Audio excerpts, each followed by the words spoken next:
Este podcast é uma produção Reverber.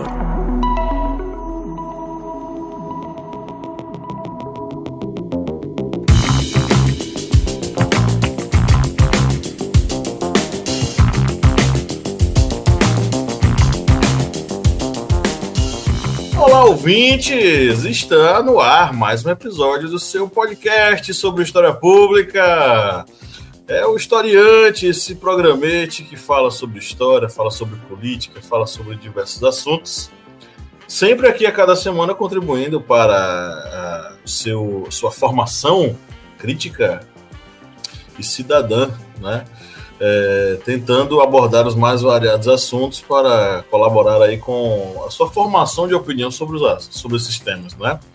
Eu sou o Pablo Magalhães e que alegria estarei acompanhando você na sua atividade doméstica, você que está fazendo exercícios, você que está indo para o trabalho, para a escola, você que está estudando, você que está aí simplesmente deitado em sua rede, tomando um refresco nesse dia quente, nesse final de semana ou em qualquer dia da semana.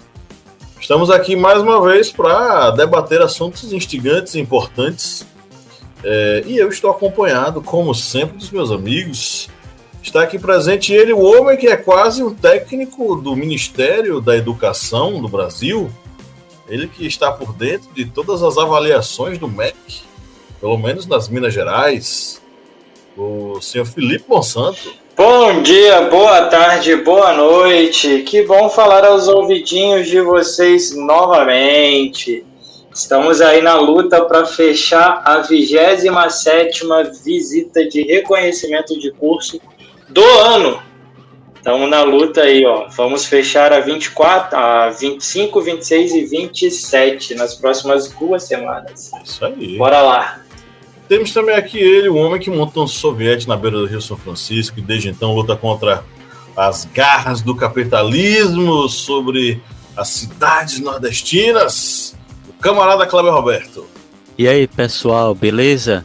Ei, gente, a gente tá mantendo o Felipe no cativeiro não, viu? É porque ele deu um problema no microfone, mas ele tá livre, ele não está detido. Estão tentando me censurar. O ódio do Felipe parece que ele tá preso no cativeiro. Num banheiro. Eu tô num quartinho aqui, gente, não tem luz, só tem a luz do computador, tá com uma bateria, eles falaram que vão cortar assim que acabar a gravação do episódio. Sob vigilância. E temos também aqui ela, a nossa internacionalista, nossa correspondente em São Paulo, diretamente do país São Paulo.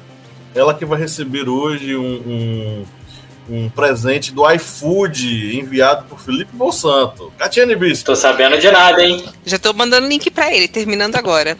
Oi, gente, que bom estar aqui com vocês novamente. Quase todos vocês, menos pra alguns, não vou falar quem, mas a pessoa já deve saber que é.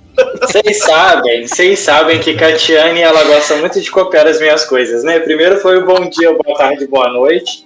E agora, depois nas conversas no grupo lá do comitê, quando eu chego e falo assim, bom dia para todos, exceto para alguns, aí ela vem e copia isso agora também. Ela tem inveja. Catiane tem inveja de mim. Eu sei disso. Alô, sabe quem sou eu? Alô, graças a Deus.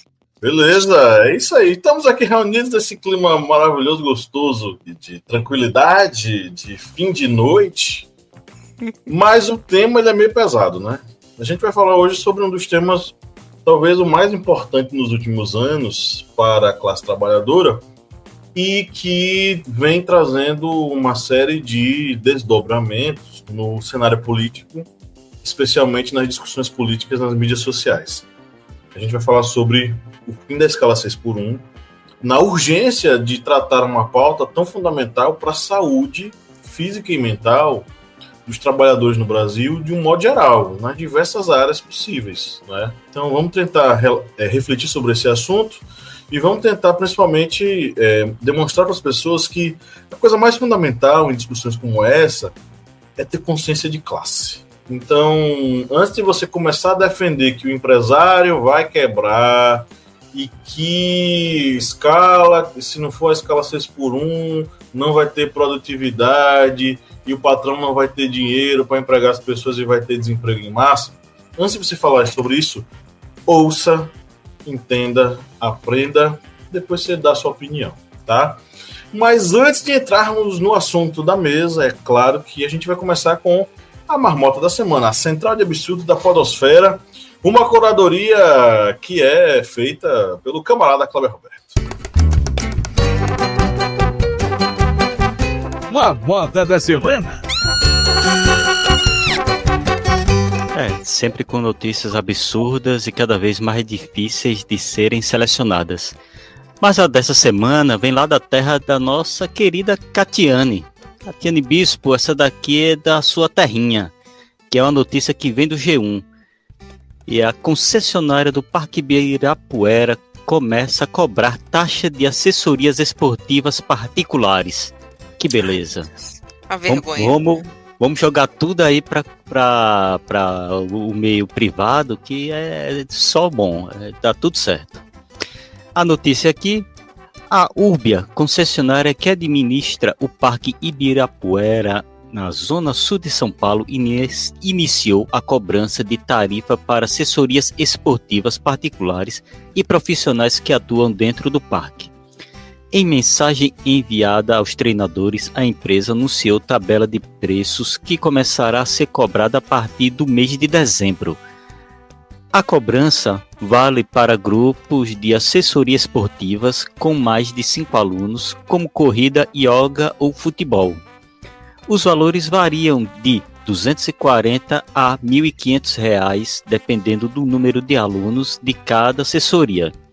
Segundo a Urbia, a cobrança é permitida pelo contrato de concessão do parque que foi concedido à iniciativa privada, ó que beleza, pela gestão do ex-prefeito Bruno Covas, PSDB, em 2019. A representante da Associação dos Treinadores de Corrida de São Paulo, ATC-SP, Alessandra Outichar, diz que enviou um pedido à concessionária para que a cobrança não seja feita, mas não houve acordo. Vamos botar tudo aí na iniciativa privada, né? Que é só o bom. Eles sabem regularizar tudo. A mão invisível do mercado, ela gosta de fazer carinho na população. Então a cobrança vamos lá. É tipo assim, por exemplo, aqui em Petrolina temos o Parque Josefa Coelho. E lá, alguns professores levam alunos para fazer corrida, por exemplo, para aquelas provas de polícia militar. O treinador tem que pagar grana para eles. Tem que pagar grana para eles, para, por exemplo, você levar os alunos para correr, para um treinamento tipo polícia militar, que tem aquele treinamento, tem um teste físico, e usa o parque, aí o professor vai ter que pagar a concessionária. R$ 1.500. Dependendo da quantidade de alunos. Olha aí, beleza. Privatiza que melhora, eles disseram ali. Nossa, até correr tá proibido. Eu pensei, e aquele técnico que, por exemplo, pega uns alunos e vai para um campinho de futebol, num parque? Vou treinar aqui, vai ter que pagar. E aí, consequentemente, ele vai ter que cobrar dos alunos, sei lá, ele faz esse trabalho de forma voluntária. Vai ter que cobrar dos alunos para ele poder ter uma grana para poder pagar a empresa que gerencia o Parque do Ibirapuera. Que beleza. Gente, é um absurdo tão grande que você parar para pensar assim, você está perdendo, está sendo privatizado o seu direito de ir e vir. Está sendo privatizado o seu direito de lazer. E é uma das coisas que a gente vai falar aqui hoje, uma das coisas que vai entrar na pauta de hoje. Você está tirando da população, e digamos bem, né, diga-se de passagem, o parque, inclusive, ele é mais frequentado por uma classe mais elitizada, uma classe média mais alta, do que a população, que às vezes sai do extremo sul de São Paulo, Catiane conhece muito bem, sai do extremo sul, da zona leste, dos lugares assim, pega metrô, pega ônibus, pega um monte de coisa para poder fazer, para ter um lazer, tudo tal. Uma das coisas mais democráticas de lazer tá perdendo. São Paulo tem virado o ninho neoliberal, né? São Paulo sempre foi, na verdade, né? Mas agora a gente está vendo nas últimas gestões, né? Principalmente né? Depois o Dória ficou aqui, né, como governador, agora a Tarcísio o parque ele é administrado pela prefeitura, né? Mas a ORB ela começou a gestão, né, que é pela parceria público-privada, com a gestão ainda do Bruno, né, Bruno Covas. Depois, mas o que tem acontecido aqui no estado de São Paulo é isso, porque Sabesp, como vocês sabiam, que era fornecedora de água aqui, ela foi privatizada em um leilão com o Tarcísio, inclusive. A Luz já é Enel, que é horrível, né? Que é um descaso total com o paulistano, né? Mas o São Paulo tem virado ninho reacionário, né? São Paulo é a especulação no mercado total. E agora o Ibirapuera, que de fato é de uma classe mais elitizada, mas ainda assim você cobrar um valor para acessar ao parque que deveria ser de acesso, né, público, gratuito, para lazer, né? É um absurdo. Enfim, não me surpreende, mas, inclusive, não sei se tem algum advogado, alguém que da área de direito que estiver escutando esse episódio, deixar um comentário para falar se isso é legal. Pode uma administradora de um parque público cobrar uma mensalidade para que as pessoas utilizem o seu espaço para praticar alguma atividade física? Não sei também. Eu acredito que não seja, né? Mas posso estar errada, posso estar enganada. Privatiza que melhora, diziam eles, né? Enfim.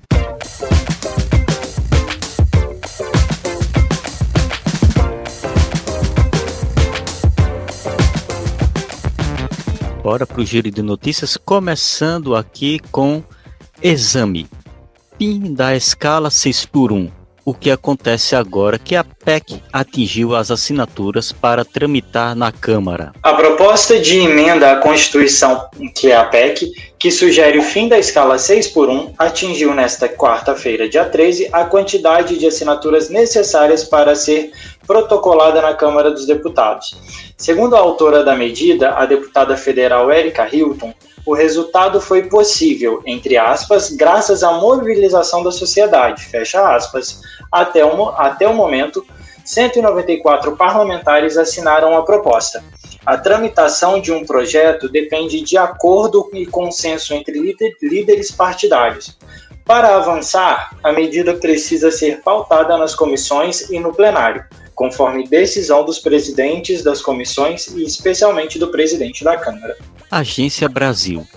PIN da escala 6x1 beneficiará mulheres, diz ministra. A ministra das Mulheres, Cida Gonçalves, defendeu nesta quinta-feira, dia 14, que o fim da escala de trabalho 6x1, na qual se trabalha 6 dias na semana e se folga apenas um, irá beneficiar as mulheres brasileiras.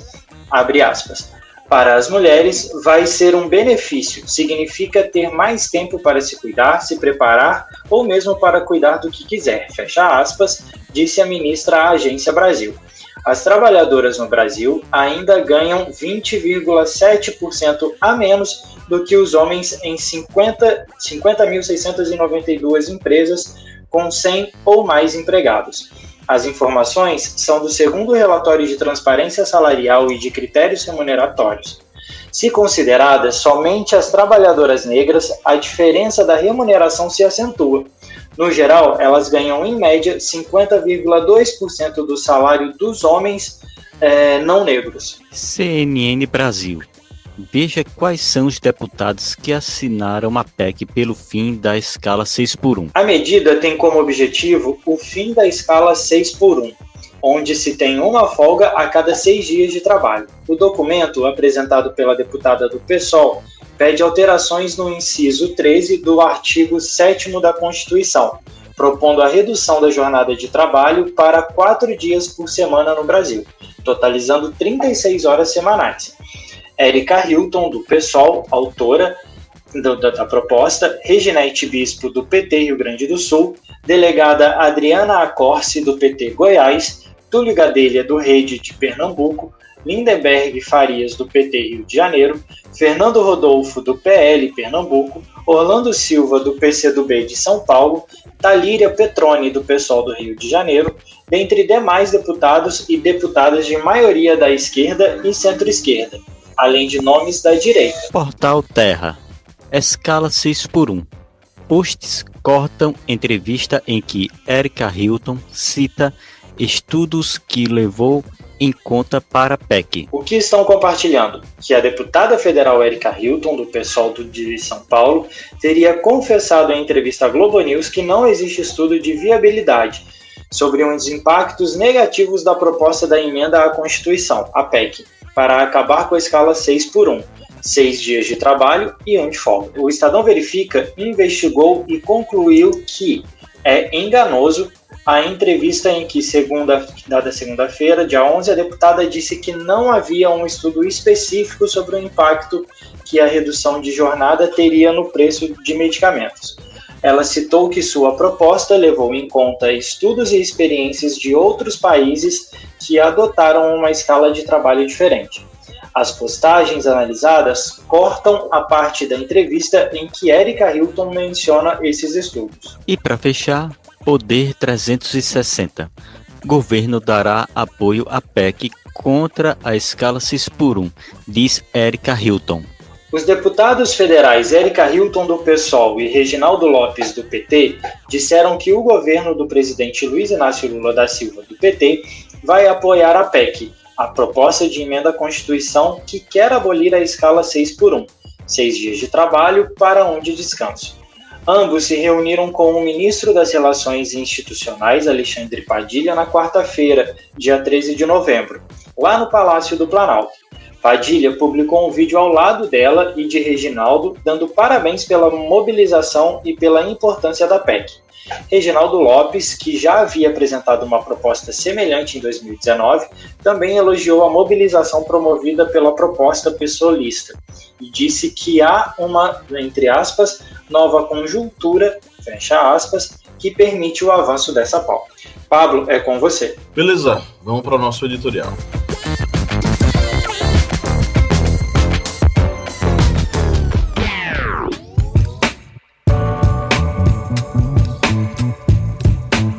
A jornada de trabalho, como conhecemos hoje, tem raízes profundas na Revolução Industrial, momento em que ocorreram mudanças radicais nas concepções de trabalho, tempo e produção. Antes desse período, o trabalho era frequentemente realizado conforme o ritmo natural das atividades e muitos trabalhadores rurais tinham certa autonomia sobre sua jornada. No entanto, com o surgimento das fábricas e a ascensão da burguesia, o tempo de trabalho começou a ser rigorosamente controlado, ajustado às demandas da produção em massa e ao novo modelo econômico industrial. A Revolução Industrial trouxe consigo um maquinário moderno e transformou o sistema de trabalho.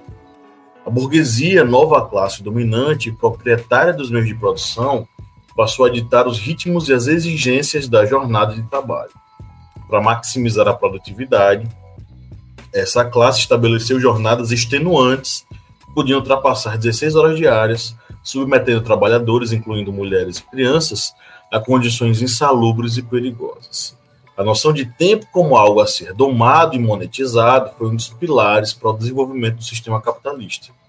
O relógio, instrumento de controle temporal, passou a exercer um papel de vigilância nas fábricas, subordinando o trabalhador ao compasso produtivo do capital. A exploração e a extensão das jornadas resultaram em movimentos de resistência e na organização de sindicatos. Durante o século XIX, trabalhadores começaram a reivindicar condições mais justas, pressionando por direitos que limitassem a exploração exacerbada.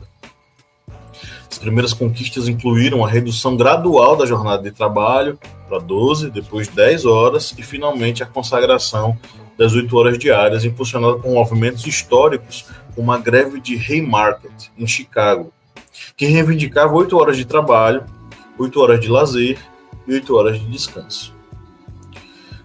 Preciso também reforçar que as 8 horas elas foram conseguidas não por uma concessão da classe dominante, mas com muito sangue dos trabalhadores em confrontos diretos com o aparelho de repressão do Estado em manifestações de rua.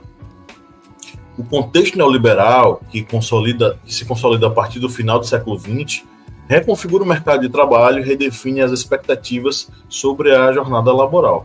Com o fortalecimento da lógica de mercado e incentivo à competição, o trabalhador é cada vez mais pressionado a se mostrar disponível e produtivo, frequentemente em uma escala de 6 dias de trabalho por uma de descanso, que conhecemos como jornada 6x1. Tal escala é especialmente comum em setores de serviços e varejo, em que a alta rotatividade e a exigência de disponibilidade integral visam atender uma demanda de consumo que não cessa. Nesse contexto, o tempo de descanso reduzido torna-se um mero respiro em um ciclo de constante pressão, onde o trabalhador ideal, entre aspas, é aquele sempre disposto a sacrificar suas horas de lazer e, em casos extremos, sua saúde. As consequências disso são o aumento no número de doenças mentais, como estresse e ansiedade, problemas físicos decorrentes da repetitividade das tarefas e da ausência de repouso adequado. Essa pressão contínua também compromete a vida pessoal dos trabalhadores, que ficam alienados de suas próprias necessidades e relações sociais. A despeito das promessas de flexibilização que a tecnologia traria, o trabalhador hoje enfrenta um modelo que exige dedicação constante e que o expõe a condições cada vez mais precárias. E aí a pergunta que eu faço para vocês, meus amigos, é a seguinte, para girar esse debate. A intensa busca por eficiência e produtividade justificaria a naturalização de jornadas desgastantes e a perda de qualidade de vida? Ou estamos aí diante, e é a coisa mais óbvia, né, de uma nova alienação do trabalhador, agora mascarada pela promessa de liberdade de escolha? Passo a palavra aí para vocês.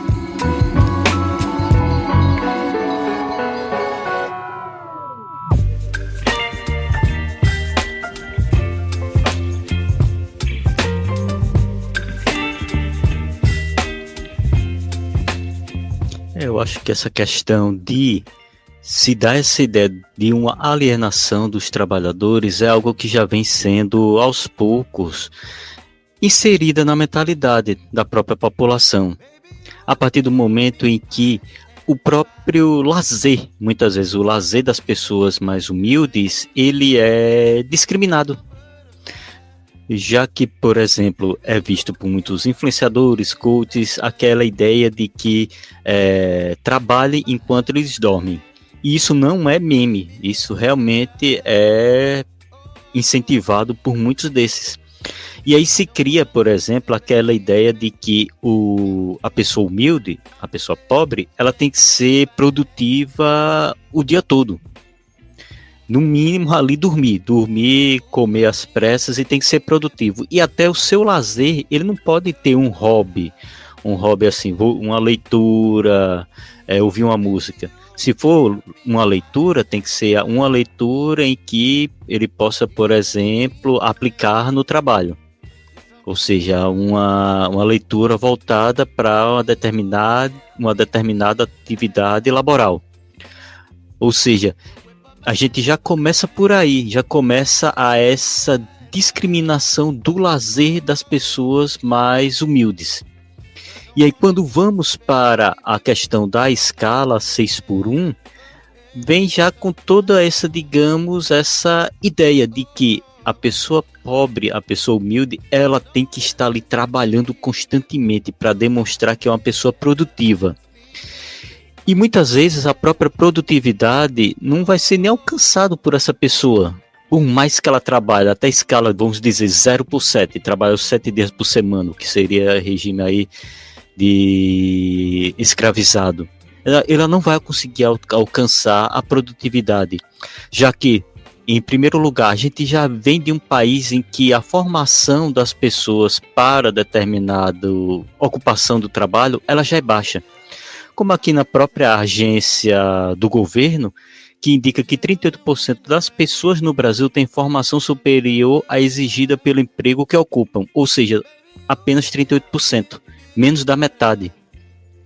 Essa é uma pesquisa que saiu agora em 2024, em agosto agora de 2024, ou seja, já começamos por aí, de que não vai adiantar estar ali no seu trabalho ali tentando atingir metas, atingir, digamos, um desempenho elevado. Porque muitas vezes na sua própria formação essa pessoa não consegue atingir o que é exigido, ou seja, não vai adiantar ter uma carga de trabalho imensa. E aí já vai para o outro ponto, que é muitas vezes o trabalho ele não vai disponibilizar de todos os artifícios, digamos, uma indústria de coisas mais modernas para que esse trabalhador tenha uma produtividade elevada. Ou seja, são vários obstáculos para que esse trabalhador ele tenha uma produtividade tão grande como se é pregado aí. E muitos desses que pregam essa ideia de uma produtividade elevada, a economia punjante, a economia não pode parar, é esses que vão pregar exatamente o que eu disse no início. Vão criminalizar o lazer da pessoa humilde, vão querer que a pessoa atinja metas impossíveis no seu trabalho e até mesmo, algumas vezes, como eu já vi em estabelecimentos comerciais aqui, por exemplo, em Petrolina, que botam um mural de metas. O vendedor que vende mais está ali no topo. É exatamente essa ideia de que a pessoa tem que trabalhar ali até o limite das suas forças para conseguir alcançar aquele topo ali naquele mural de metas. Ou seja, o trabalhador ele se vê cercado de todo este discurso de que ele tem que ser produtivo e muitas vezes isso vai acabar com sua saúde, vai acabar com seu lazer, vai acabar com o direito que é constitucional, direito ao lazer. Mas estamos trocando tudo isso pela ideia de que tem que ser produtivo a todo custo. E muitas vezes uma produtividade que é impossível de ser alcançada. Eu ouvi e li algumas entrevistas essa semana a respeito desse assunto, e eu acho que isso casa muito com o que o Kleber estava falando e traz algumas reflexões para a gente, né? Uma das primeiras coisas que me chamaram a atenção se a gente conseguir a redução da jornada de trabalho, da carga horária, tudo, enfim, pode haver uma queda na remuneração, no valor do salário. Pode acontecer isso, pode acontecer aquilo, enfim, trazendo como uma forma de mostrar para o trabalhador, para a classe operária, de que a redução de trabalho vai trazer a redução de renda dela, trazendo um prejuízo maior para ela, fazendo com que em algum momento ela se posicione contra, para que ela não tenha essa possibilidade de descansar, que tenha esse direito. Uma outra entrevista que eu ouvi também, foi a respeito dos prejuízos e foi até um pouco a respeito dessa questão dos remédios, igual a gente leu na entrevista, no roteiro, que a entrevista que a Erika Hilton deu, falando que os preços do remédio podem subir porque a farmácia vai precisar contratar mais pessoas, tudo, enfim. Isso é uma forma de criar um cenário amedrontador para que o trabalhador ele lute contra, que ele não entenda que isso é um direito dele, que essa possibilidade de trabalhar menos é algo que ele tem direito e que é possível para ele, e que ele consiga ter um lazer, ter um descanso, ter alguma qualidade de vida naquele meio ali, né? A gente leu aqui também no roteiro e durante a semana lendo algumas coisas, alguns comentários sobre aproveitar esse tempo, igual estava ali a respeito das mulheres, né? De se cuidar, tudo, enfim.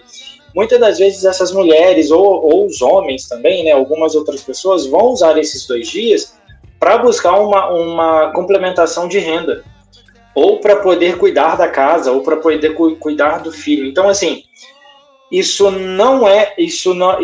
é de longe o começo de uma possibilidade de uma qualidade de vida para a classe operária. Não é. Tem muito a ser caminhado ainda. É uma sinalização e é um ponto de partida? Ok. É uma discussão que precisa estar à mesa? Ok. Mas quais as formas de qualidade para o trabalhador? Além disso, o que o trabalhador vai ganhar com isso, além da folga? O Kleber falou uma coisa que é extremamente interessante, que me lembrou muito a época que eu trabalhava em loja, né? Eu trabalhei em loja de departamento durante muito tempo da minha vida. Você tem meta. Se a sua meta para manter o seu salário trabalhando em 6 dias é X, trabalhando 5 dias vai ser X mais 2, que você vai ter que trabalhar mais para poder garantir, e vai ser maior a meta para você poder não dar prejuízo para quem está te empregando. Então, assim, tem muita coisa a ser debatida. Isso é o começo do debate. Isso é, assim, a ponta do iceberg do debate que precisa ser destrinchado e ser trabalhado ao longo desse processo. Esse processo não pode ser rápido. Ele não pode ser rápido de forma alguma, porque existem muitas camadas a serem debatidas e é muito o momento da esquerda se apropriar disso, da esquerda. Essa é uma pauta da esquerda. Essa é uma pauta nossa. Então a gente precisa se apropriar muito, ter muita cautela, ter muita sagacidade na hora de trazer o debate para a principal camada, né, que é a classe operária, para a gente saber como debater isso. Vou pegar um pouco esse finzinho do Felipe, porque me ocorreu aqui essa apropriação da pauta, né, da escala 6x1 por boa parte dos deputados, enfim, até a base da direita, né. O Brasil, ele é formado por trabalhadores, né? O Brasil é de trabalhadores. Não importa se você recebe 30, 40, 100 mil. Se você depende de alguma renda para viver, você é classe trabalhadora, né? Então, eu acho que primeiro a gente tem que entender isso, que nós somos da classe trabalhadora, né? Independente se você tem a formação universitária ou não, se você não tiver renda, você não vive, né? Se você depende da sua renda para viver, você é da classe trabalhadora, sim. Então, acho que isso posto, todos os direitos da classe trabalhadora precisam ser coletivos, porque vi muitas pessoas, inclusive, fiz esse exercício, né? Muitas pessoas comentando em posts referente ao fim da escala 6x1, pessoas comentando, olha, eu já trabalhei nessa escala por muito tempo e digo, foi a pior coisa que aconteceu na minha vida. Hoje eu trabalho numa escala muito mais 5x2 e eu posso te dizer que eu não consigo descansar, né? Imagina quem tem família, quem precisa trabalhar 6 dias para ter 1 dia de descanso. Então, isso é legal, acho que isso que é bacana, ver que a população, né, que o trabalhador está se reconhecendo nessa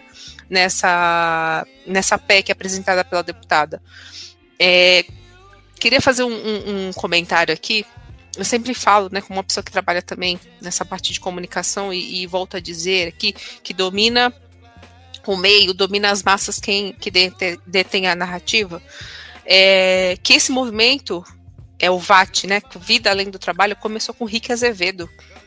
E eu acompanhava esse cara no TikTok, né? Então, e isso era, para ele era um cara que trabalhava na escala 6x1, ele gravava vídeo do TikTok, quando ele chegava do trabalho, ou nos dias de folga dele, ou no intervalo entre dormir e ir ao trabalho, né, no pequeno intervalo, e ele começou com a indignação e ressoou, porque era coletiva, né? Ele falava, eu não tenho família, né? Eu moro sozinho aqui no Rio de Janeiro, eu não tenho família, mas eu não tenho tempo para nada. Eu trabalho na escala 6x1, gosto do meu trabalho, a questão não é não querer trabalhar, é porque ele não tem tempo para ele viver a vida dele. Ele vive para trabalhar. Entendeu? É exatamente isso, né? Ele não trabalha para viver, ele vive para trabalhar. Tem até uma brincadeira, né? O jargão do proletariado que fala, né? Eu trabalho para viver, não vivo para trabalhar. Mas quem tem essa escala vive para trabalhar. Essa escala vive para trabalhar. E eu acho que isso é muito importante para a gente falar, porque é um direito de todos nós. Eu vou até fazer resgate aqui, que no episódio 245 aqui do Historiante, se você não escutou, fica aqui meu convite para você ouvir, que a gente falou da geração Z, a precarização do trabalho e o polywork. E a gente falou como a questão os direitos do trabalhador estão sendo cada vez mais precarizados, né? Como tem, inclusive, né, no STF, que o Marcelo Branco, que foi o convidado desse episódio, que é um advogado trabalhista, como ele vem observando, falando como o STF tem decidido pela desproteção do trabalhador, inclusive pela pejotização. Então, ver um movimento, né, dessa escala 6x1, ganhar esse apelo dos trabalhadores é muito importante. Eu acho que a gente precisa se apropriar dessa pauta e trazer isso não apenas para falar de uma escala, né, porque ainda tem um trâmite ainda dessa PEC, né, então ela vai ainda passar por uma comissão, enfim, né, então tem um quórum qualificado, pode haver sim uma tentativa de desviar dessa pauta, não temos dúvidas quanto a isso, porque o lobby é pesadíssimo para esses deputados, mas eu acho que esse é só o primeiro, né, essa unidade do trabalhador. Amanhã vai ter algumas manifestações no Brasil, e eu acho que é isso, o trabalhador ele precisa ganhar as ruas, né, ele precisa dominar esse espaço de reivindicação, de coletividade, de ver que quando um ganha, o outro ganha, porque essas manifestações de rua, essa coletividade, essa pressão popular por representatividade, que são os deputados que estão lá, ela é muito importante para a gente, porque é através dela que os nossos direitos, que as nossas vontades, elas ganham espaço. E eu só queria falar uma coisa, que essa notícia é recente, não tinha visto, e como eu falei que vai ter, né, haverão tentativas de tirar um pouco o foco dessa PEC, já tem, inclusive, o deputado federal Maurício Marcon, do Podemos do Rio Grande do Sul, ele lançou uma proposta de emenda à Constituição, a PEC, que ele chamou de PEC da Alforria. O que seria a PEC da Alforria para o Marcon? Ele diz, inclusive, ele já colheu 70 assinaturas, tá? Até o fim da tarde de terça-feira. Esse é basicamente um acordo que ele diz que a Convenção Coletiva do Trabalho, ela vai direta entre o empregado e o empregador, né? Uma correlação de forças muito justa. Inclusive, o trabalhador ele só vai receber as horas trabalhadas. Então, assim, o que ele quer? Que o Estado saia dessa negociação entre trabalhador e empregado, que é totalmente injusta, porque não tem como um trabalhador se sobrepor ou tentar ter a sua vontade prevalecida quando negocia diretamente com o empregador, e é por isso que existem os sindicatos, é por isso que existem as convenções coletivas do trabalho. E ele diz, aí cada um cuida da sua vida, aí o Estado sai, e aí ele não atrapalha. Entendeu? Então, é sobre isso que eu estou falando. Se os trabalhadores se unirem em prol dessa escala 6x1, mas que seja o começo de um movimento de união, identificação como trabalhador, como classe trabalhadora, que sustenta de fato esse país, né, e que cobre os seus representantes para que leve os seus interesses ao pleito até o final, eu acho que isso é um movimento muito importante, muito interessante, e que só tende a ganhar espaço e fazer, enfim, com que o brasileiro, com que o trabalhador brasileiro, ele se reconheça como trabalhador, se junte para lutar pelos seus direitos. Só queria fazer uma complementação nisso que a Catiane estava falando, até a respeito das convenções coletivas, dos sindicatos, tudo, tal. Esse movimento é importante, eles precisam estar envolvidos nisso, até para representar a comunidade tudo, em muitas dessas pautas, em muitas dessas falas, mas tem uma outra coisa que a gente precisa olhar, que isso não pode ser uma política de governo, isso precisa ser uma política de Estado, isso precisa estar na Constituição, isso precisa ser cravado como lei, isso precisa estar dessa forma, para que isso num próximo governo, numa mudança, a classe operária isso não seja esvaziado de alguma forma via STF, via Congresso, via emenda, via alguma coisa assim. Então, isso é muito importante. É por isso que eu acho que é o momento de ter muita cautela, precisa ter manifestação, precisa ter o grito, precisa ter essa necessidade, precisa ter essa batida de pé, mas precisa ser algo muito bem pensado e que seja uma política de Estado, não de governo. Porque o próprio Michel Temer, com a reforma trabalhista, ele acabou com os sindicatos. Já estava caducando, e isso é um projeto. Isso é um projeto. Exatamente. O Temer não acabou com os sindicatos à toa, né? Então essa ofensiva que a gente vê da classe dominante não é por nada, né?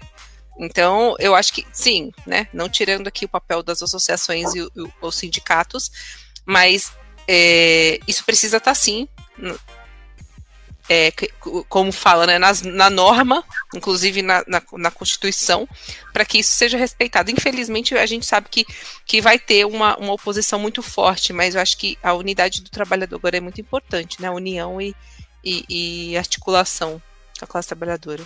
O que eu quero provocar vocês é perguntando o seguinte: será que, de fato, a pauta da redução da escala 6x1 é uma unanimidade entre os próprios trabalhadores? Na minha timeline das mídias sociais, eu recebi um vídeo de um trabalhador que, salvo engano, era um trabalhador de aplicativo, e reproduzia um discurso liberal que foi introjetado nele, né? A ideia de que, mas se reduzir a escala 6x1, não vai ter produtividade, o empresário vai ficar sem dinheiro para empregar nós, trabalhadores, e a gente vai perder emprego.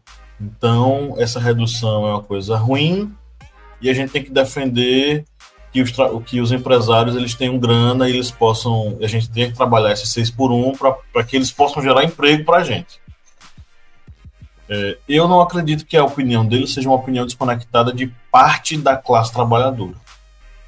Apesar de a gente saber que há pesquisas que mostram que a redução da carga horária ela é boa para a produtividade. Eu coloquei no nosso roteiro uma matéria do jornal da USP que traz justamente a menção a uma dessas pesquisas. Quem comenta essa pesquisa é a professora Maria Emília Fonseca, da Faculdade de Direito de Ribeirão Preto, da USP, e ela comenta justamente essa pesquisa que foi feita pelo Instituto Autonomy em 2022, entre junho e dezembro de 2022, na Inglaterra.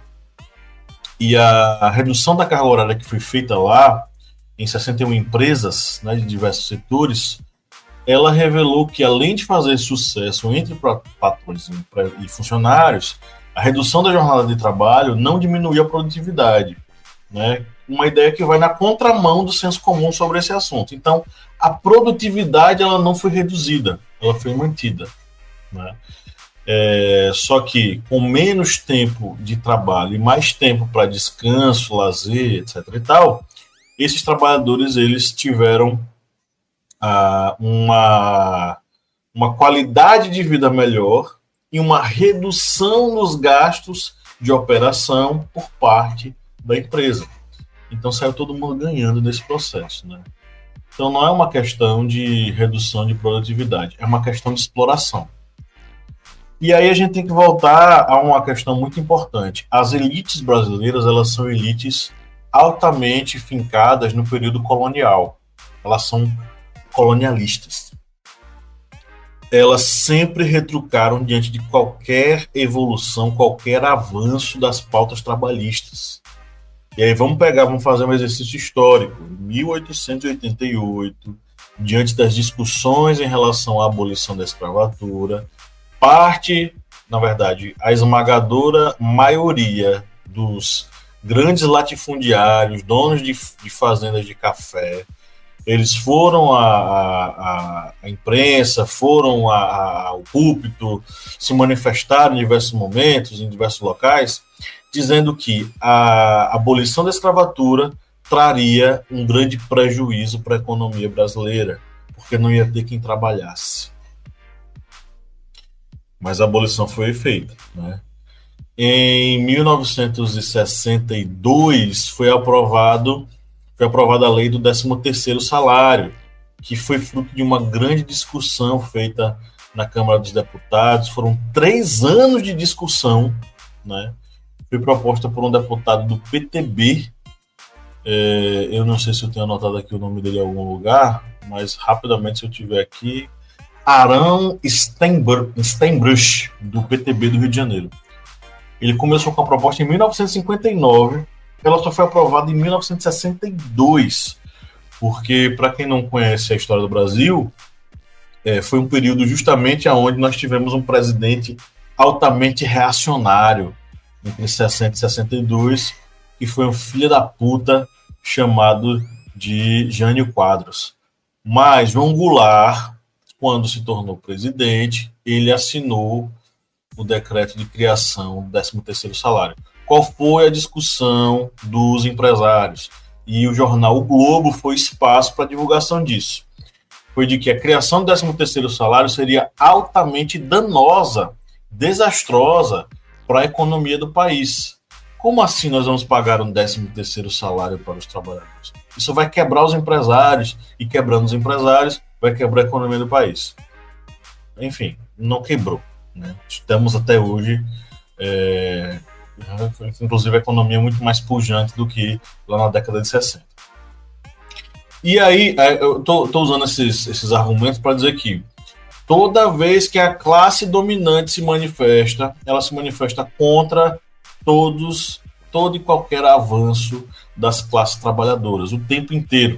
Essa mesma elite permanece no poder e ela continua fazendo estragos para os trabalhadores.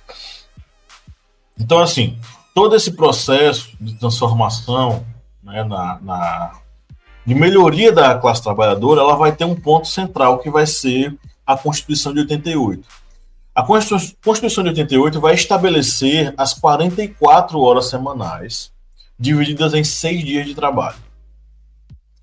Na época, isso foi um grande avanço, porque existia a prática de você trabalhar 7x0, você não ter qualquer tipo de descanso, e os patrões deitarem e rolarem aí numa relação altamente desigual de trabalho. A Constituição de 88 vai fincar um marco fundamental, um marco civilizatório fundamental, que vai estabelecer que os trabalhadores eles possam ter um dia de descanso, coisa que era rara. Mas isso, hoje, tornou-se insuficiente. Por isso a gente tem que avançar nessa pauta, né? Qual é o ideal? Escala 4x3. A escala 4x3 ela é praticada em alguns países, por exemplo, na Europa. A escala 4x3 ela não deixa de ser produtiva e ela, na verdade, traz benesses para os trabalhadores. Mais tempo em casa, mais tempo útil com a família, para você estar com seus filhos, suas esposas, seu marido, enfim. Mais tempo para estudo, mais tempo para dedicação à sua vida, né? Só que isso, no Brasil, soa a comunismo. Por mais que esses países, eles não estão bem longe de serem comunistas. Eles serem do capitalismo, estado de bem-estar social, etc. e tal, né? Então a gente tem um problema aí. Nós temos uma elite do atraso, como diria Gessé Souza, que tem seus benefícios coloniais e ela vai lutar até o fim para se manter no poder e manter a escala 6x1. Diante disso, e aí eu devolvo para vocês, depois eu falo mais algumas coisas que eu anotei aqui. Diante disso, vocês acham que a gente vai conseguir chegar ao fim da escala 6x1? Será que a gente consegue vencer esse tipo de votação, tendo em vista a Câmara dos Deputados que nós temos? Não, com a Câmara de Deputados que está aí, era mais fácil eles aprovarem a escala 0x7, nenhum dia de descanso, 7 de trabalho. Porque a gente sabe que estamos falando de uma Câmara de Deputados do BBB, né? Bíblia, boi, bala. E aí a gente soma tudo isso com o lobby gigantesco dos sindicatos empresariais. Porque é uma coisa bem interessante, né? Essa galera totalmente contra sindicato. Sindicato de não sei o que, tudo comunista. Mas aí na hora para eles, para o empresariado, eles têm lá suas associações, seus sindicatos. Ué, sindicato não é ruim, mas na hora de ser empresário, na hora de reivindicar seus direitos empresariais, vocês vão como associações? Que negócio é esse? Que contradição é essa? Mas... Só é ruim quando é trabalhador. Quando o trabalhador se associa, aí é ruim. Eles não. Mas aí... E imagine o lobby que essas associações e sindicatos empresariais não vão fazer ali dentro daquele congresso. Vai ser enorme, vai ser um lobby gigantesco. Então, com esse congresso que temos aí, infelizmente, acho que dificilmente essa lei passa. Ela pode vir a ter alguma repercussão se os próprios trabalhadores se unirem, tiverem movimentos bem constantes, bem intensos, movimentos que cheguem à greve mesmo, movimentos grevistas, porque daqui a 2 anos a gente já tem eleição. E com certeza os trabalhadores unidos demonstrando empenho com relação ao fim da escala 6x1, aí o negócio modifica. E esse lobby pode se tornar mais fraco porque os deputados vão querer a sua reeleição. Mas nesse primeiro momento assim, agora 2024, 2025, não, o projeto ele não anda, porque temos aí um congresso extremamente reacionário. Nessa linha da bancada BBB que a gente tem, né, Bíblia, Bala e... Bíblia, Bala e Boi. Eu fui respirar, do Bíblia, Bala e Boi. Na parte da Bíblia, a gente já tem visto algumas movimentações dentro das igrejas, dentro das representações cristãs, né, assim... eu venho de uma família protestante, então eu recebo muita coisa ainda sobre isso tudo, e aí já começaram a usar a Bíblia, né, dos 6 dias trabalharás, 6 dias e um só descansar, né, aí já vi algumas referências falando ali, olha, Deus indica que sejam 6 dias trabalhando, tudo, assim, e aí não é bem por aí, a gente sabe, mas infelizmente as coisas acontecem dessa forma, né. Eu concordo com o Kleber que não acontece, que a gente não consegue aprovar isso agora e a gente não consegue passar isso nas câmaras agora, principalmente pelas bancadas que a gente tem. Mas tem uma análise do ICL dessa semana, eu não vou dar crédito porque eu não lembro de quem que é a matéria, onde eles falam uma coisa que é muito interessante e remete um pouquinho ao que eu falei agora há pouco. Esse é o momento da esquerda voltar para o lugar dela. A compra dessa pauta pela esquerda é um caminho de volta para casa, para ela voltar a pisar no chão de fábrica e conversar com o trabalhador. Então eu acho que esse é um momento daqui até 2026, né, quando a gente tem eleições presidenciais aí, é o momento de se apropriar e decantar esse assunto. Analisar todos os lados, aprofundar dentro do mar desse assunto, né, para se aprofundar no iceberg, para poder entender como que as coisas são e o que pode ser.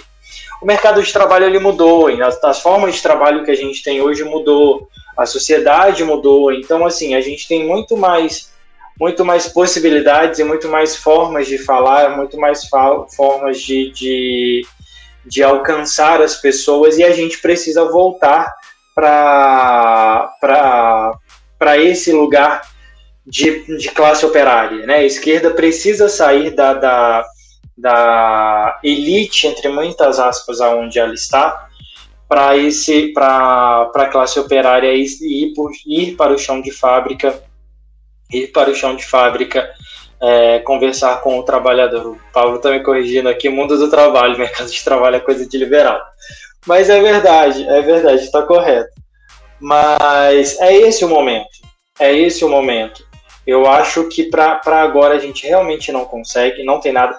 E, a meu ver, isso é até importante que não se consiga agora, para que tenha tempo, mas não, a gente não pode deixar esfriar, mas que tenha tempo de decantar essas informações, estudar tudo isso direitinho, para trazer propostas robustas para a campanha eleitoral de 2026. Eu concordo com o que o Kleber falou, no sentido de que com a formação dessas duas casas que a gente tem, vai ser muito difícil se não tiver uma ampla, e eu digo ampla mesmo, mobilização dos trabalhadores, com sindicatos, com associações, com movimentos sociais, enfim, até o trabalhador, mesmo que não está associado a nada, mas, né, reconhece a importância dessa PEC. Se não tiver um apoio popular, se não tiver uma ampla coalizão mesmo de frentes, articulação, essa PEC ela vai ficar estagnada. Inclusive, eu acredito que vai ficar inclusive na próxima etapa, né? Que é a parte que ela é encaminhada agora, né? Ela já conseguiu o número de assinaturas, né? Após ampla pressão popular, e isso é o mais assustador de tudo, porque teve uma ampla participação e pressão popular para que essa PEC avançasse. Agora, o que ela vai fazer? Agora ela vai entrar para o rito da Câmara dos Deputados, ela vai para a Comissão de Constituição, Justiça e Cidadania, que é hoje liderado por uma deputada bolsonarista. Eu não recordo o nome dela agora, mas é uma deputada bolsonarista. Então, não é o que a gente chama, né, engavetômetro. Bia Kicis? Sabe que eu não sei, eu vou até fazer uma pesquisa aqui rapidinho, se alguém conseguir não fazer aqui. Eu não lembro o nome dela também. Eu não lembro o nome dela, mas é uma bolsonarista do PL, e eu tenho certeza de que se não tiver uma mobilização muito grande, essa etapa vai ficar parada, inclusive aí, né? Então, eu acho Bia Kicis, gente. É Bia Kicis? Bia Kicis é eleita a posição da Comissão de Constituição, não é essa? Nessa comissão? Comissão de Constituição, Justiça e Cidadania, CCJ. Isso mesmo, Bia Kicis. Não, acho que é a Caroline Toni, não? Caroline de Toni, PL de Santa Catarina. Exatamente, uma bolsonarista É raiz. mesmo partido, né? Então, a bolsonarista raiz. Então, se não tiver a participação popular, pressão popular, essa PEC ela vai ser mais uma, né? Porque ela já é a terceira nos últimos 30 anos, já é a terceira, né? Já nos mesmos moldes. Mas eu acredito também que se não tiver, óbvio, né? Se tiver pressão popular, ela vai ser engavetada. Porém, ao meu ver, posso estar errada, o momento popular é outro. Hoje, o trabalhador, ele está totalmente desgastado, cansado, não só da política como um todo. Esse cansaço que o trabalhador sente com a política, na verdade, é o reflexo de como a vida dele não é impactada, como esse sistema não representa a vida dele. Então, eu acho que agora sim ele teve a diferença dessas causas por um, é porque conectou em algo muito cotidiano dele, que é esse reflexo de você trabalhar 6 dias para descansar um dia, e você escolhe se você dorme, se você fica com a família, se você faz alguma coisa, alguma burocracia que você tem que resolver, o documento, enfim. Então eu acho que isso foi num ponto muito sensível para o trabalhador, que é justamente esse reconhecimento de que a vida dele é só para trabalhar. Espero que comece, ganhe corpo e continue. Na verdade, essa é a minha esperança, mas eu acredito que o momento hoje é diferente. Então, vejo com um pouco mais de otimismo que isso vai continuar sim, e que ótimo que é agora, assim, sabe? Que ótimo que é em um ano, bem finzinho, né? Porque eles vão dar uma congelada nessas apreciações, embora tenha prazo, né? Mas eu acho que eles vão dar uma congelada para que os ânimos baixem um pouquinho, para que a pressão popular dê uma baixada, e só recomece no próximo ano, em janeiro. Né? Porque no dia 15 de dezembro encerra todos os trabalhos nas duas casas, né? No Congresso. Então, eu acho que é isso que vai acontecer. E tem que começar amanhã, que vai ser já a primeira manifestação em vários lugares do Brasil, e continuar. Que se não continuar, vai ser engavetado. E aí eu concordo com o Kleber. Infelizmente, isso vai ficar no lobby. Enfim, né? Que a gente já conhece. O país do retrocesso, que é o Brasil, infelizmente. Mas eu acho que isso pode ser um começo de uma... não sei se eu estou sendo muito pueril aqui, né? Mas começo de uma mobilização do trabalhador, assim, sabe? Para lutar pelos seus direitos, que é tão importante, sabe? Enfim, eu também estou com o Kleber nessa análise. É um desejo de todos nós. Eu fiz um exercício docente esses últimos dias e perguntei aos meus alunos o que é que eles acham do fim da escala 6x1. Para minha alegria, esses alunos estavam totalmente com a opinião feita. Não, a escala 6x1 é para matar a pessoa, precisamos reduzir e tal. Então, eles, de certo modo, eles já tinham uma ideia sobre esse assunto. Eles concordavam que a redução era a melhor coisa que poderia acontecer. Quando eu dou aula de Revolução Industrial, eu geralmente busco enfatizar que todos os ganhos obtidos pela classe trabalhadora foram fruto da luta dela. Então, quando eu falo que a jornada de trabalho na primeira Revolução Industrial era de 16 horas, é para deixá-los chocados, porque muitos deles dizem, meu Deus, 16 horas, e agora? E aí eu faço um exercício de contagem das horas restantes com eles. 16 horas, sobram quantas? Aí vamos dizer que você gaste 1 hora para chegar em casa. Aí vamos dizer que você gaste 1 hora para tomar banho, fazer sua janta e comer. Vamos dizer que você leva mais 1 hora para preparar sua marmita do dia seguinte. Vamos dizer que você leva mais 1 hora para arrumar sua casa. Quanto tempo sobra? E eles ficam chocados com o fato de que, tendo jornadas de trabalho semanais entre 50 e 60 horas semanais, as pessoas na Revolução Industrial tinham que sobreviver diante de um sistema massacrante. E que essas 44 horas, por mais que se representem um enorme avanço, elas são ínfimas diante da necessidade dos trabalhadores de sobreviver. Então, eu fico feliz em saber que aqui no podcast ou na minha sala de aula, a gente vem buscando formar essas pessoas que nos acompanham diante dessas necessidades de transformação e de melhoria nas condições de trabalho. Por mais que a gente saiba ainda que o discurso liberal ele seja muito forte e ele influencia muitas pessoas. Então, assim, dificilmente nós vamos ver esse projeto ser aprovado. Dificilmente a gente vai ver a escala mudar. Contudo, a mobilização das mídias sociais e o levantamento dessa pauta e a discussão, ela pode representar um ganho muito grande para um processo de consciência de classe, com construção de uma consciência de classe, que eu acho que ainda está muito distante ainda da nossa realidade no Brasil, né?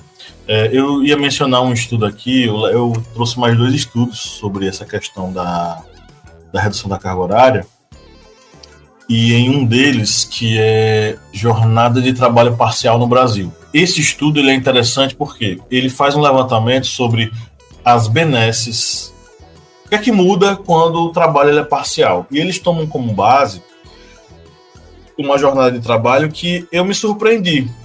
Para eles, para os pesquisadores, 30 horas é uma jornada parcial. 30 horas é a jornada de trabalho que eu tenho no Estado, que é a minha jornada completa, 30 horas. Eu julgo que para 30 horas eu recebo um salário digno e me permite ter 4 dias de folga na semana. 4 dias de folga. São 2 dias no final de semana, mais 2 dias durante a semana, que me permitem fazer várias coisas. Estudar, resolver coisa de casa, cuidar do meu filho, passar tempo com minha esposa e por aí vai. Só que eu sei que esse tipo de coisa é um privilégio. Esse trabalho fala sobre como as 30 horas, é um trabalho intitulado Jornada de Trabalho Parcial no Brasil, do Maurício Reis e da Joana Costa, ambos pesquisadores do IPEA, no Instituto de Pesquisas aplicadas aí a questões sociais no Brasil, ao mundo do trabalho, enfim. E eles chegam à conclusão de que tanto para o empregado quanto para o trabalhador, a adoção da jornada parcial, ela melhora o trabalho, ela melhora a condição de trabalho das pessoas. É mais um estudo que corrobora com isso, pô. Então, se todos os estudos apontam para que vai ter melhora na condição de trabalho e que a produtividade não vai reduzir, a manutenção desta porra nada mais é do que a tentativa das classes dominantes de manter seus privilégios. Então você, trabalhador, não defenda seu patrão. Não defenda o desgraçado que quer manter a jornada de trabalho e chegue para você e diga, bata o ponto às 18, mas você vai trabalhar até às 20. Por que você vai defender o desgraçado como esse? Um indivíduo que quer ver sua caveira dentro da empresa. Ao fim e ao cabo, é uma pauta que pode nos unir, todas as esquerdas, em prol de uma coisa só: defender os trabalhadores. Só não sei se isso vai ser aprovado. Para mandar recado pro Haddad tem que ser através de algum livro da Amazon, senão ele não acompanha. Mandar um manifesto comunista para ele de presente via Amazon. Mandar pro Kindle dele. Gente, e o ministro do Trabalho? A gente tá falando do distanciamento, né? Do Partido dos Trabalhadores com aqueles que nomeiam o partido. Mas e o ministro do Trabalho, gente? É um descolamento da realidade angustiante. Estamos há 2 anos de uma eleição que promete, inclusive, ter nomes que estavam bem distantes de serem pensados no último pleito, né? Nas últimas eleições. E, novamente, a gente consegue ver o distanciamento dos trabalhadores, do Partido dos Trabalhadores. Acho muito interessante que a Erika Hilton, que é uma deputada que já tem sido, inclusive, bem avaliada há muito tempo pelos eleitores, né? Não só dela, mas por na última pesquisa foi uma das melhores, né? Foi uma das deputadas mais bem avaliadas, que é uma mulher trans, negra, que está trazendo uma pauta do trabalhador, entende? E assim, e aí você vê 2 ministros que estão no governo. E aí esse distanciamento, parece que a ordem dada para eles não se aproxime de nenhuma pauta de cunho social, sabe? Eu não entendo, sabe? Esse governo com medo de se posicionar, esse governo distante da sua base, dos seus eleitores, né? Então, enfim, mas deixa isso daí para uma outra discussão, mas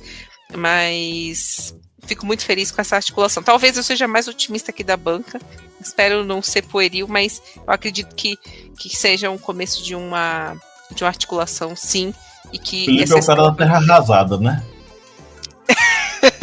Eu não acredito, eu tenho uma observação até a respeito de, eu não ia nem falar, mas o Pablo falou que eu sou o cara da terra arrasada. Eu sou o cara da terra arrasada, então eu vou falar. Eu estava conversando com uma pessoa essa semana, inclusive a respeito sobre essa questão da escala 6x1, e essa pessoa fez um raciocínio, e essa pessoa é uma pessoa mais da terra arrasada do que eu. Falou uma coisa que me preocupou bastante, me chamou bastante atenção, e de certa forma eu concordo. A questão da escala 6x1, esse movimento da escala 6x1, ela nasceu de uma pessoa, de um cara que trabalhava numa farmácia, tudo, enfim, e começou numa rede social. E rede social tem modinha, né? Então, assim, do mesmo jeito que a modinha vem, a modinha vai, né? Então, assim, ao mesmo tempo que eu acho que a coisa precisa ser aprofundada e precisa ser decantada, eu também penso que a coisa precisa ser mais urgente e a gente precisa se debruçar mais. Mas as redes sociais não é lugar para isso. É claro que, assim, tem que ouvir todo mundo, tem que, né, é um espaço para debater, para se posicionar, enfim. Mas eu tenho medo, e eu concordo com essa pessoa, que do mesmo jeito que a onda veio, a onda pode ir embora, né? Então, assim, não pode deixar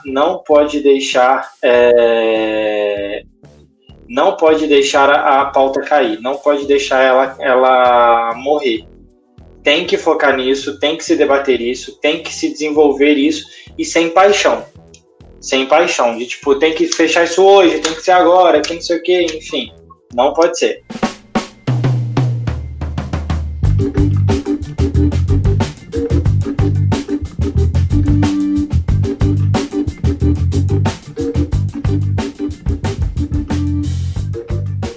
Bom, amigos, vamos para o nosso quiz. Eu tenho perguntas. Tenho uma pergunta para vocês.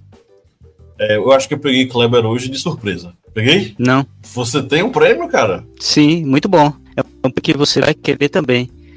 Que o prêmio dessa semana vai ser um pôster das assinaturas da carteira de trabalho do capitão. Quantas Cada dia eu surpreendo mais. Meu Deus. Mas não foi destruído no quartel quando ele fez aquele atentado? Ele trabalhou muito, gente. Ele trabalhou muito na Câmara de Vereadores do Rio, lá na Câmara de Deputados. E a carteira tá assinada? Rapaz, eu acho que tem muitas assinaturas. Um total de 0. Um total de 0. Meu Deus. Bom, a pergunta de hoje é a seguinte, meus amigos. Vocês sabem que está acontecendo o G20 aí, né? Sim. Está rolando o G20, discussões aí sobre futuro do mundo, né? Relações bilaterais, trilaterais, multilaterais, acordos, etc. e tal. Só que a gente também está dentro desse contexto das discussões em torno da carga horária de trabalho, carga horária semanal da classe trabalhadora, né? Desses países do G20, nós temos aí uma variação muito grande da carga horária, da média de carga horária de cada país. Tem uma pesquisa lá na UOL que mostra que no Brasil a média da carga horária é de 39 horas semanais. Eu achei um valor muito baixo, a não ser que eles estejam considerando aí trabalho não CLT, porque o trabalho CLT, de forma constante, contínua, os contratos eles são regidos pelas 44 horas. Mas beleza, vamos tomar essa média aí, 39. Dos países do G20, qual país vocês acham que é o país que tem uma carga horária de trabalho semanal menor? Inglaterra? França? O Felipe tá procurando, ó o Felipe procurando. A minha mão aqui, ó. Ó, Pablo, ó ele procurando, ó o reflexo do óculos dele ali. Alexa, Gente, procurar. Ali, ó, Alexa, olha, procurar. Eu fiz a leitura labial pela microexpressão facial dele. O A14C do rosto dele na sobrancelha disse. Ele disse Inglaterra. Eu acho que é a Holanda. E eu disse França. França. Então, vamos lá, que rufem os tambores. O prêmio do pôster com a carteira assinada ou não de Bolsonaro vai para ninguém. Vai O país do G20 com menor carga horária semanal de trabalho é o Canadá. 32 horas semanais de trabalho. Ai, que maravilha. Isso dá menos de 200... não. Deixa eu ver, 32 vezes... Fazer a conta semanal aqui, é 128 horas, é isso, mês? Isso.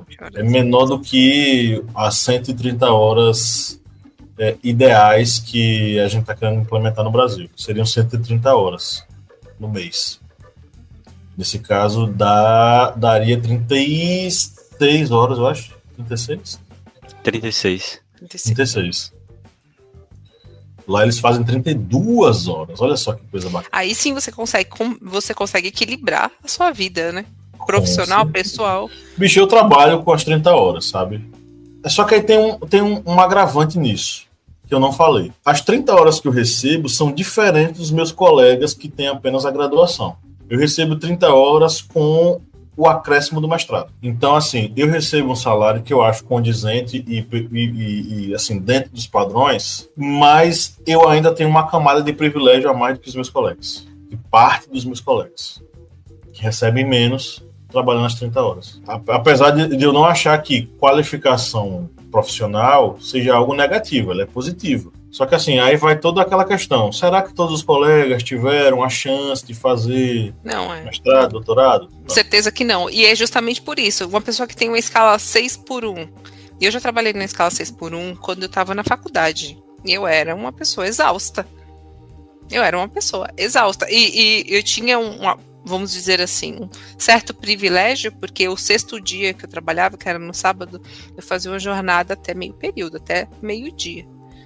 Mas o resto do sábado era dormindo para o domingo tentar fazer alguma coisa na faculdade. Isso porque eu tinha o privilégio de morar com os meus pais, eu ainda não precisava me preocupar com afazeres domésticos no sentido de fazer comida, arrumar casa, essas coisas, enfim, não precisava me preocupar. Então eu tinha privilégio já na precarização, né? Que eu sei que não é a realidade de todo mundo. Então, como se qualifica? No mestrado, que você precisa de uma dedicação para você fazer uma pesquisa, que você precisa fazer um estudo, às vezes até de campo, né? Você precisa, entendeu? Como?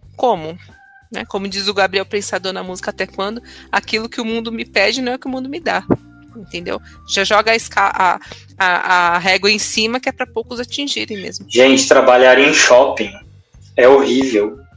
Eu trabalhei em shopping. É horrível. É exatamente isso que a Catiane falou. Trabalhar 6 dias da semana, 8 horas por dia, você morando longe, é horrível. Eu trabalhei numa financeira, meu primeiro trabalho.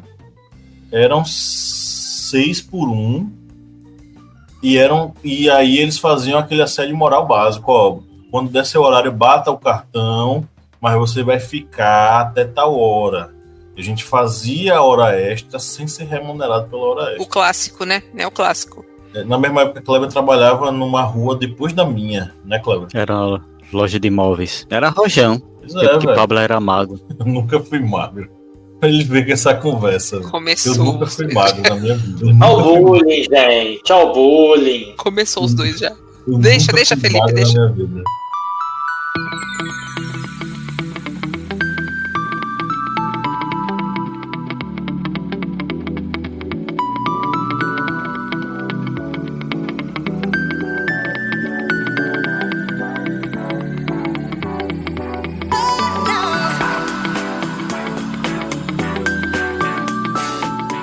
Vamos para as indicações, é o momento da gente fazer as nossas dicas aí para a galera, curadoria aí de fim de episódio, para você que está nos ouvindo, curtir aí algumas coisinhas, música, série, livro, etc e tal. Tem curiosidade hoje? Tem. Digamos que tem uma curiosidade hoje. Essa jornada de 44 horas semanais. Ela foi, vocês sabem quando ela foi instituída, Década de 80. Não, mas tem um marco fundamental aí, não tem? A Constituição. Constituição de 1988, beleza, perfeito. Mas antes disso, o que é que vigorava no Brasil? De carga horária de trabalho? 48 horas semanais. 48 horas já matou já a minha curiosidade. Felipe. Ele pesquisou. Desculpa, não sabia que era pra fingir que não sabia. As 48 horas semanais, elas eram praticadas na ditadura militar. Só que essas 48 horas, elas poderiam ser muito mais. Porque a relação entre patrão e empregado, ela era basicamente mediada pela conversa entre eles dois. A Justiça do Trabalho não intervinha em casos de trabalho análogo à escravidão. Esse conceito sequer existia na época, né? Eu lembro a vocês que a época da ditadura militar era a época dos boias frias, né? Essa categoria de trabalhadores que a gente estudou no ensino médio, que trabalhavam, por exemplo, na lavoura canavieira, na lavoura cafeira, que faziam a colheita, na verdade, dos frutos, e tinham que comer aquela comida da marmita que chegava lá, né, no horário de comer já estava com a boia fria, derivada daí o termo que os identificava enquanto classe trabalhadora. Então, essas 48 horas, elas eram oficiais, mas, meu amigo, por baixo dos panos, esse horário de trabalho era muito maior. Bom, hoje vocês mataram a minha curiosidade. Infelizmente. Desculpa, chefe. Dessa vez não consegui surpreendê-los. Bom, Felipe, o enviado do caos. O enviado do caos.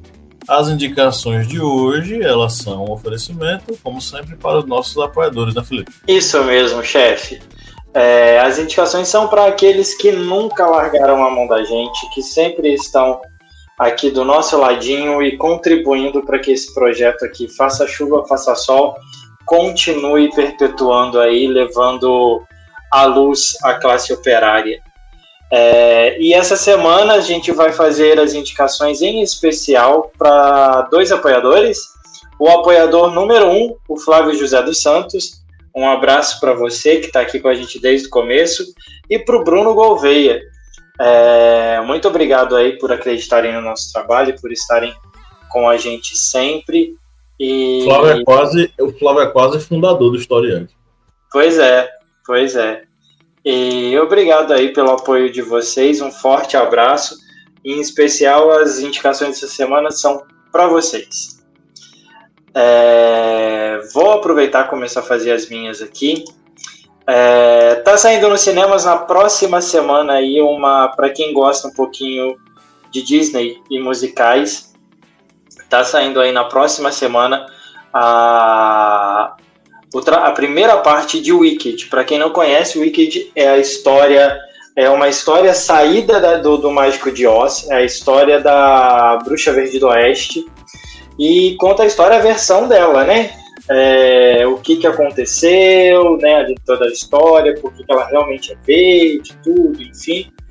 E ela se coloca contra o líder, que é o Mágico de Oz, né? E aí se conta toda a versão de quem é o Mágico.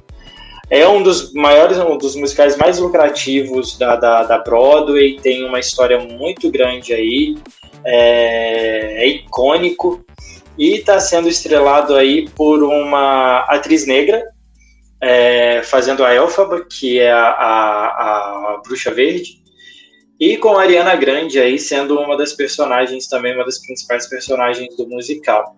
Então estreia nos cinemas na semana que vem, o Wicked. A primeira parte vai ser dividida em 2 partes e eu sou contra isso, porque a segunda só vem no ano que vem.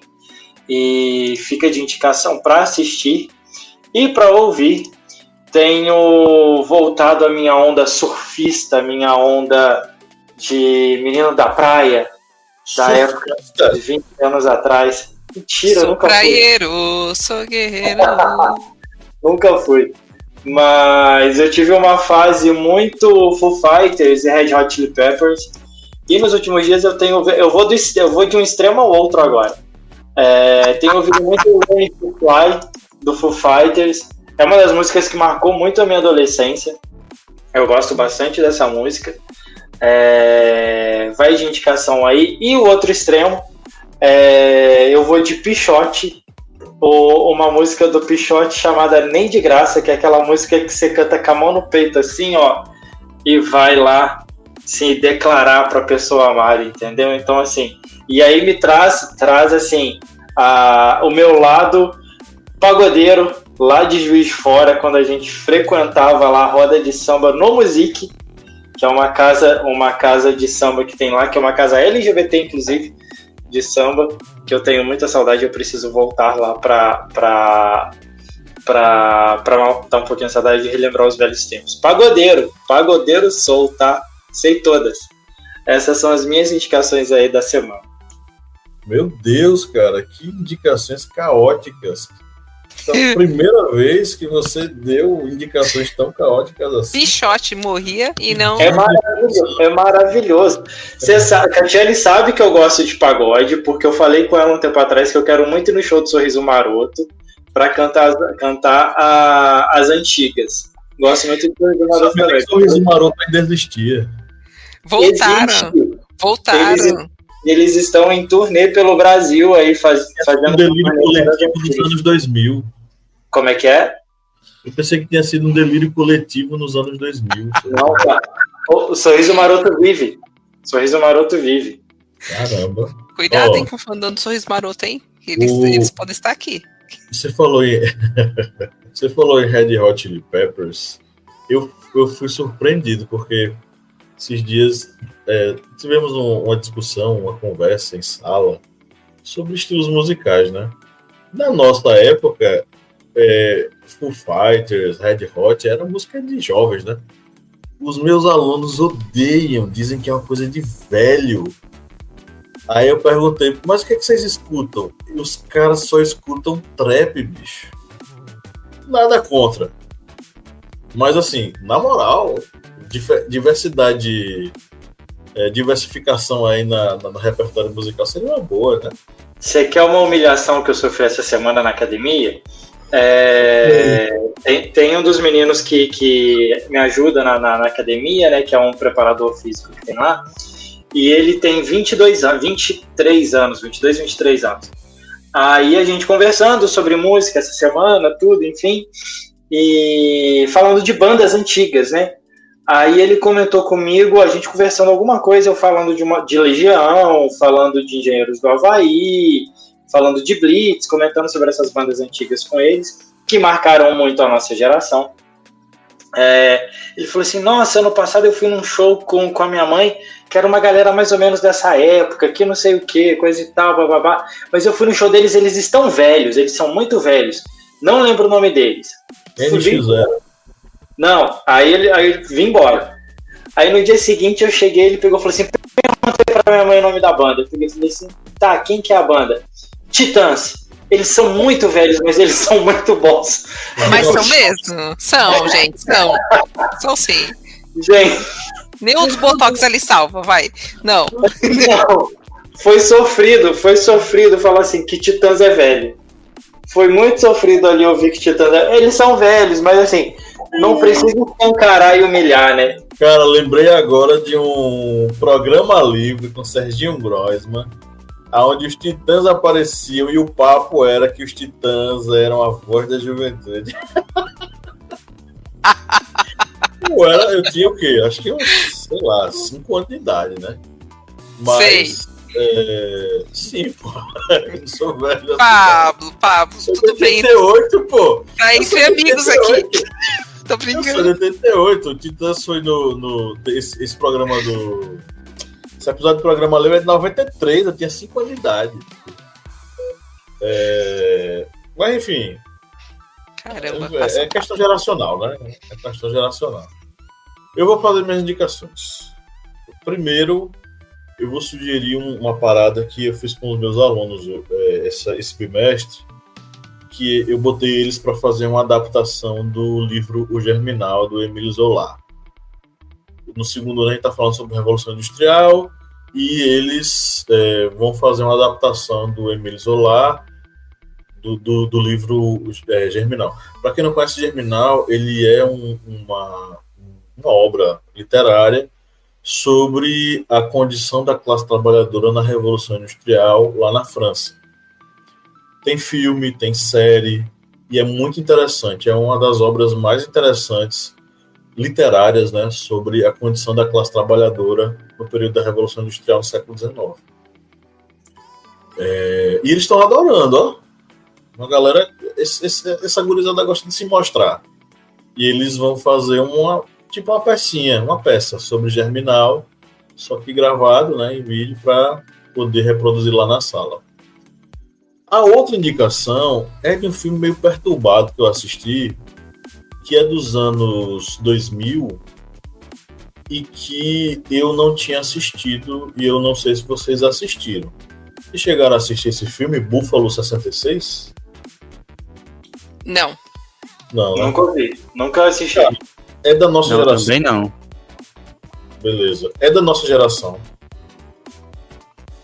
Ali, a gente era meio jovem, meio, sei lá, adolescente, nos anos 2000. E ele é um filme com uma atriz que eu gosto muito, que é a Christina Ricci, conhecida como a Wandinha da família Addams. A anterior, não a de agora, né? A Wednesday. Eu lhe juro, eu só assisti porque tinha ela. Mas é um filme perturbado. É um filme meio perturbado. Eu entendo a premissa do filme, que é de um cara que, enfim, com sérios problemas familiares, altamente maltratado pelos pais, negligenciado pela mãe, com problemas de autoafirmação do ponto de vista masculino. Tudo isso está em jogo. Mas eu achei meio perturbado. Inclusive a relação que o cara tem com a Christina Ricci, a personagem dela, é uma relação muito tóxica. Mas como eu gostaria de que vocês me dessem a opinião de vocês, eu vou compartilhar. Assistam aí Búfalo 66 e me digam o que foi que vocês acharam. Pode ser num comentário aqui na caixa de comentários, uma mensagem lá no Instagram da gente, @historiante. Onde achar? Tem no Netflix? Netflix? Rapaz, eu acho que não. Foi no MUBI que eu assisti.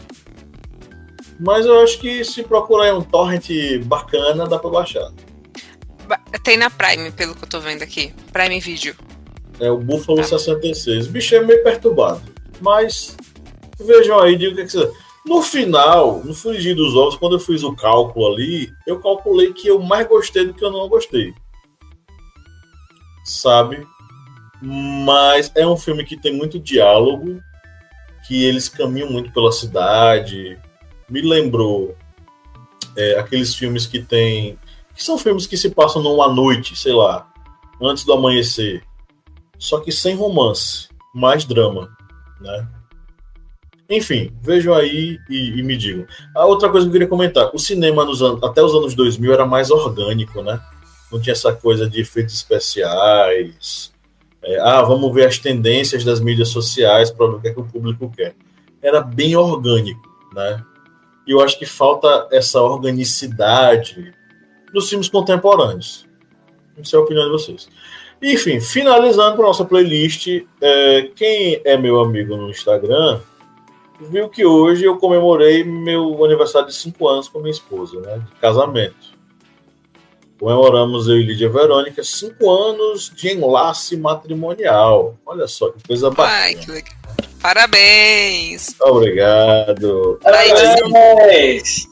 Na edição do episódio tem que colocar a música do Careless Whispers.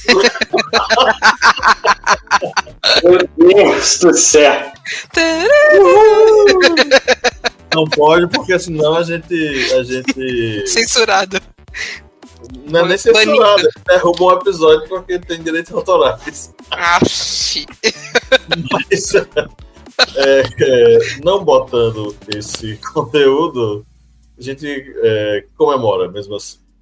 Então, comemorando esse dia especial, eu vou colocar 2 músicas que são músicas do início do namoro meu com Lídia Verônica. Uma delas é Um Sonho, de Nação Zumbi. Vocês escutam Nação Zumbi, Felipe e Catino? Kleber sempre escuta, né? Gosto muito. Gosto Eu bastante. vim da Nação Zumbi! O Kleber escuta Nação Zumbi, né? Não é possível. Às vezes. Sim, com certeza. Essa música é romântica. É um ponto fora da curva de Nação Zumbi. É o sonho. Inclusive, o clipe dessa música é bem interessante. É o filho do atual cantor. É a filha do atual cantor com o filho do Chico Sainz. Eles interpretam os papéis principais do clipe. Eles são o casal principal. E eu achei bastante interessante, né?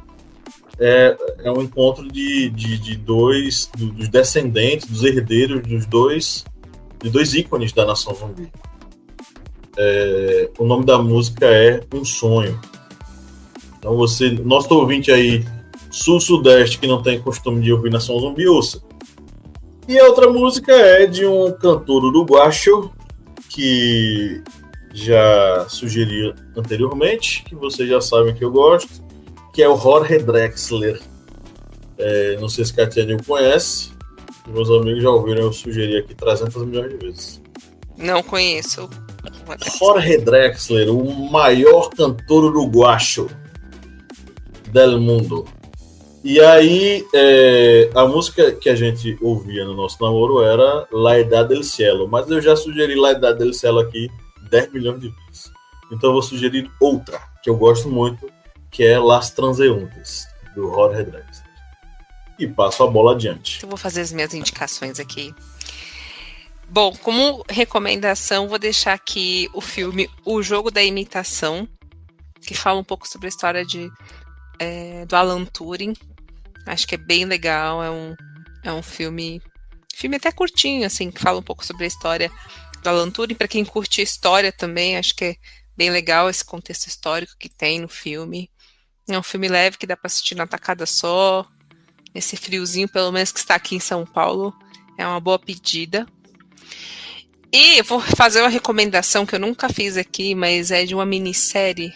Eu estou muito num estudo aqui meio econômico sobre bolsas, essas coisas, enfim, né? E eu estava lembrando essa semana da minissérie que eu assisti sobre GameStop contra Wall Street. Não sei se vocês já viram essa minissérie que está na Netflix. Essa minissérie é muito legal, porque conta a história de especuladores, como especuladores conseguiram elevar uma ação de uma empresa de game quase falida, que ainda fazia locação de jogos, como eles conseguiram elevar isso, assim, exponenciar isso de um modo surreal, apenas com boatos e com especulações na bolsa. E isso é muito legal, assim, é um documentário, não é uma minissérie, mas conta a história de como é que foi, como a ideia começou a ganhar vida e como eles fizeram esse jogo, né, na Bolsa dos Estados Unidos, e é muito bacana, recomendo muito. Então deixa aqui a recomendação, minissérie GameStop contra Wall Street, disponível na Netflix, assistam, é muito legal. Para quem gosta, né, do tema, pelo menos. E já que a gente está falando de trabalhadores, eu vou deixar aqui minha recomendação de música, que é para não dizer que não falei das Flores, do Geraldo Vandré, né, que fala muito, né, veio, vamos embora, que esperar não é saber, então vamos fazer acontecer, né? Então deixa aqui esse hino dos trabalhadores. E eu vou deixar também uma outra música, mas esse também é de um tô meio vibe Kleber agora, é o Escape, que eles chamam, né? Escape. Esse é um grupo que é espanhol, assim, tem os integrantes são de Madrid, são de Navarra, são do País Basco, e ele é de que eles chamam de ska punk, né? Então eles têm uma música chamada El Val, em espanhol, né? Que eles chamam de El Vas del Obrero, que significa a valsa do trabalhador. É uma música muito legal, que fala sobre os trabalhadores, de como os trabalhadores têm que se unir, como a vida do trabalhador. Então, assim, é uma música muito legal. Então, deixa aqui como recomendação El Vas del Obrero, do Escape, que é uma música bem bacana, já que a gente está falando de trabalhador hoje. Essas são as minhas indicações. Bem, vou fazer minhas indicações. Eu vou indicar aqui para vocês uma leitura que é muito boa. Estava lendo essa semana. É um livro do historiador sueco Peter Englund, que é o livro A Beleza e a Dor, uma história íntima da Primeira Guerra Mundial. Porque quando a gente fala, né, Primeira Guerra Mundial, sempre muitos livros abordam o contexto dos imperadores, grandes generais, batalhas, tratados, ou seja, aquela história vista por cima. Já que Peter Englund, ele trabalha com aquela história que eu e Pablo, a gente sabe muito bem como é, a história vista por baixo. E como ele faz a narrativa? Através de cartas de soldados, recrutas, diários de voluntários, enfermeiras. Tem um diário de uma estudante adolescente da Alemanha, um estudante de 14 anos.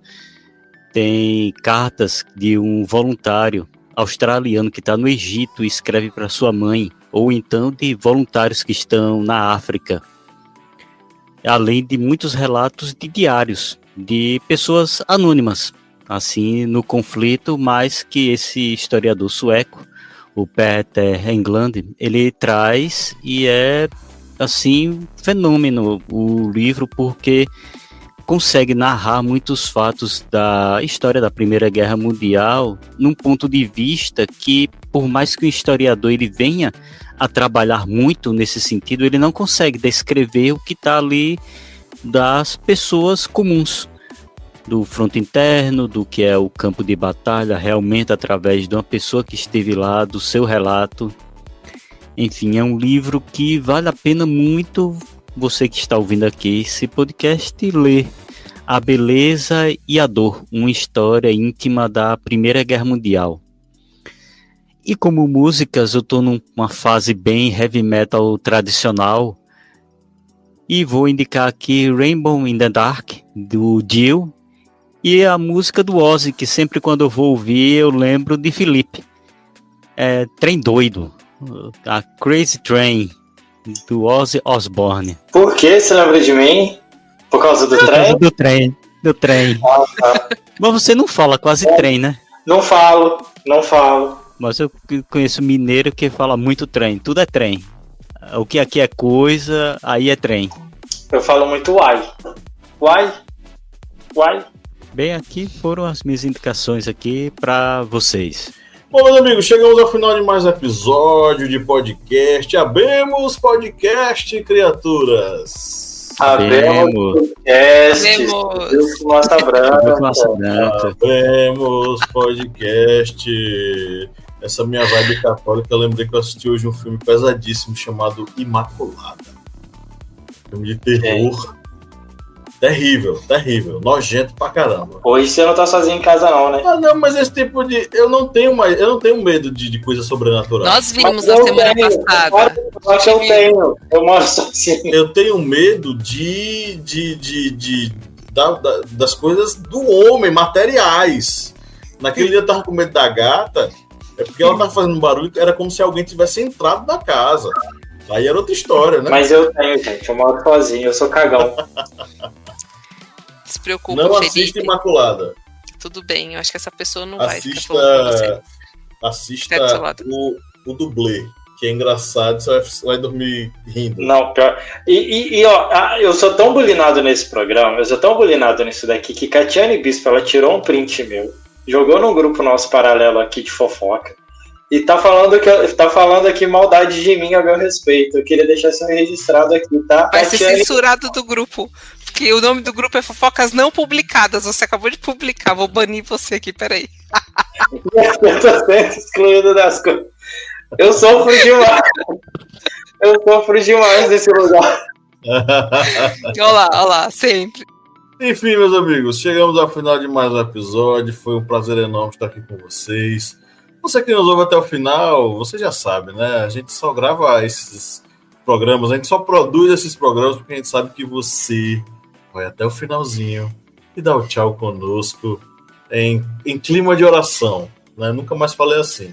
Então, em clima de oração, mais uma oração pra cima, tá? Nada de cemitério maldito. Vamos dar o nosso tchau coletivo tradicional. 1, 2, 3. Tchau!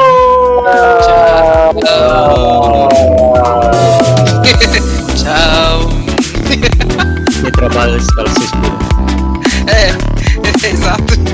Entra no clima.